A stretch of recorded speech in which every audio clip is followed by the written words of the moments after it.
Part 1. The Miracle Child of Mount Seribu Kenanga. That morning was crystal clear on the slopes of Mount Seribu Kenanga.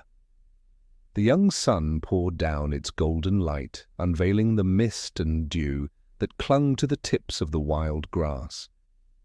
Each drop of dew sparkled like a jewel, adorning the blooming kenanga, jasmine, and champaka flowers. The forest looked like a living paradise, as if it had just been recreated by the hands of the divine. The call of a wild rooster broke the silence, followed by the cheerful chirping of small birds greeting the day. The morning breeze carried the scent of damp earth and the fragrance of tender leaves. Upon a flat stone in the heart of the thick forest stood a small boy of 7. His skin was fair, his hair jet black, and his eyes sharp yet gentle, calm as the water of a quiet lake. The boy's name was Jaka Wulung, though the villagers at the foot of the mountain knew him better as the miracle child of Seribu Kenanga. From dawn until the sun rose high, Jaka would stand facing east, silently greeting the sunlight. Afterward, he would sit cross-legged upon a great stone, close his eyes and breathe slowly, as though becoming one with the light of the sun.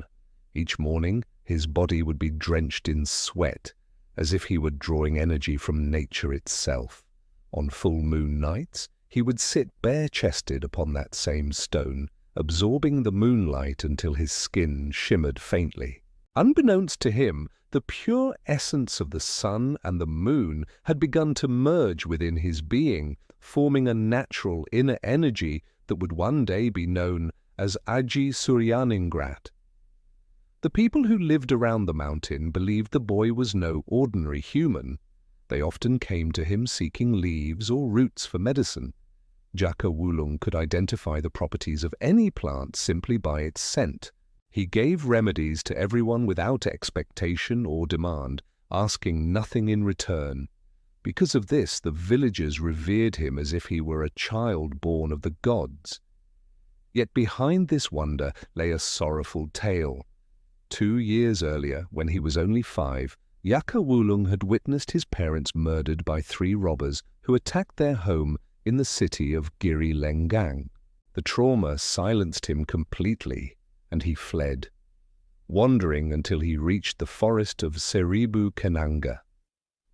There he lived alone, finding peace amid the solitude of nature.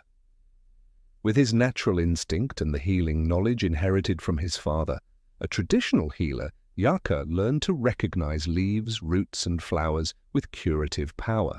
He planted and tended medicinal herbs around the cave that had become his home.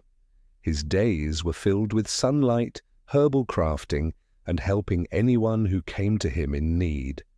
Without realizing it, his small body grew stronger, his breathing longer and more rhythmic, and his inner vision began to awaken. Every whisper of wind, every rustle of leaves seemed to speak to him.